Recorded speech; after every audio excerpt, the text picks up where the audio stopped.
क्या आपको पता है, जब बलराम जी गुस्से में हस्तिनापुर को जीतने निकले थे, क्या कौरव, भीष्म पितामह और कर्ण उनके सामने टिक पाए थे? क्या कोई भी उन्हें रोक सका था? और आखिर ऐसा क्या हुआ कि बलराम जी ने अपने हल से हस्तिनापुर को उखाड़कर गंगा में बहा देने की ठान ली थी? इस अनोखी कहानी को जानने के लिए वीडियो में अंत तक बने रहें। युद्ध ही तो वीर का प्रमाण है।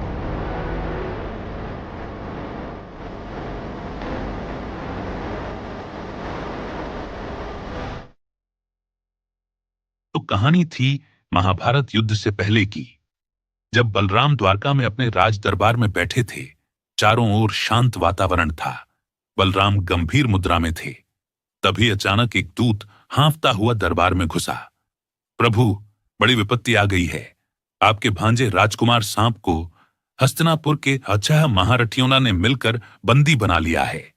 बलराम का चेहरा लाल पड़ गया, आंखों में क्रोध की ज्वाला भड़क उठी। उन्होंने दूत से कहा, कौन है वे जो एक युवक से युद्ध करने का साहस रखते हैं? दूत कांपती आवाज में बोला, भीष्म पितामह, कर्ण, द्रोणाचार्य, कृपाचार्य, अश्वत्थामा और शकुनी। इन 6 महारथियों ने मिलकर सांप को युद्ध में घेर लिया और फिर उसे बंदी बनाकर हस्तिनापुर के कारागार में डाल दिया। बलराम ने उठते हुए कहा, 6 महारथी एक युवा से लड़े। धर्म का नाम लेने वाले ये हैं। कुरुवंश में अब धर्म नहीं, सिर्फ अहंकार बचा है। उन्होंने क्रोध में गदा उठाई और गर्जना की, दुर्योधन मेरा शिष्य था। मैंने उसे गदा चलाना सिखाई थी धर्म की रक्षा के लिए, पर अब वो उसी धर्म का अपमान कर रहा है।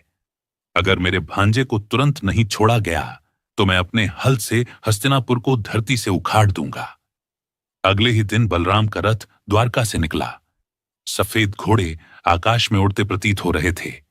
बादलों में बिजली चमक रही थी और धरती पर हर कोई सिर झुकाकर प्रणाम कर रहा था, क्योंकि सब जानते थे, जहां बलराम का हल उठे वहां अधर्म टिक नहीं सकता। उधर हस्तिनापुर में दरबार सजा हुआ था। दुर्योधन, भीष्म और कर्ण चर्चा कर रहे थे। एक सैनिक दौड़ता हुआ आया, महाराज, बलराम हस्तिनापुर की ओर बढ़ रहे हैं।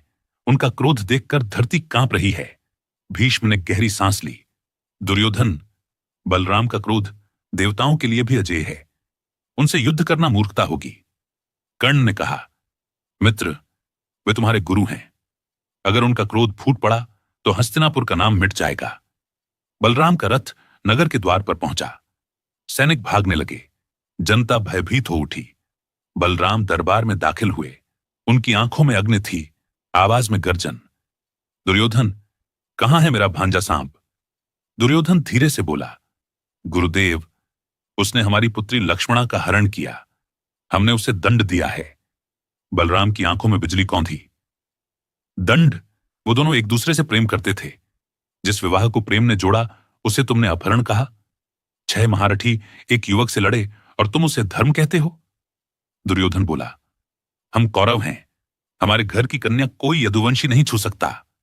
बलराम की गर्जना गूंजी। दुर्योधन, अहंकार से विनाश होता है।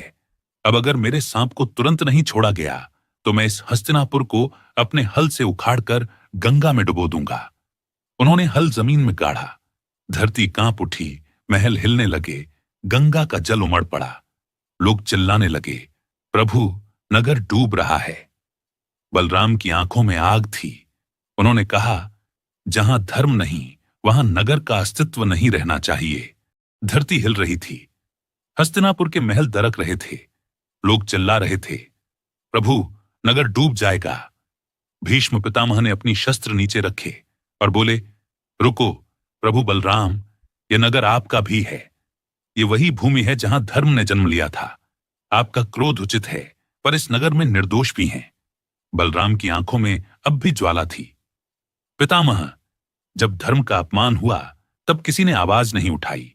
6 महारथी एक युवक पर टूट पड़े और तुम सब चुप रहे। भीष्म झुकते हुए बोले, हमारा मौन अपराध था, पर आज हम उसे सुधारना चाहते हैं। द्रोणाचार्य आगे बढ़े, बोले, प्रभु, दुर्योधन से गलती हुई है। युवावस्था का अहंकार उसे अंधा कर गया।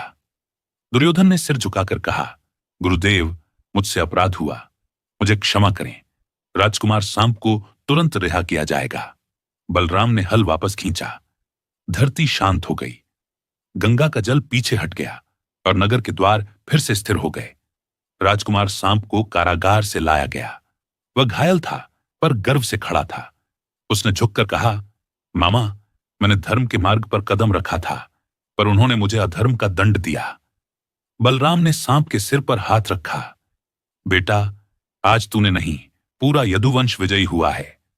फिर बलराम दुर्योधन की ओर देख बोले, दुर्योधन, याद रख, जो गुरु की शिक्षा का अपमान करता है वह स्वयं अपने विनाश को बुलाता है। आज तो मैंने क्षमा कर दिया, पर कल जब युद्ध भूमि में अधर्म बढ़ेगा तब मैं उस युद्ध से दूर रहूंगा। बलराम मुड़कर अपने रथ की ओर बढ़े।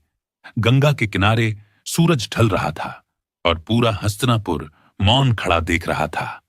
लोगों के मन में एक ही प्रश्न गूंज रहा था, अगर बलराम न होते तो क्या धर्म बच पाता? ऐसी ही लाजवाब वीडियो के लिए हमें फॉलो जरूर करें। धन्यवाद।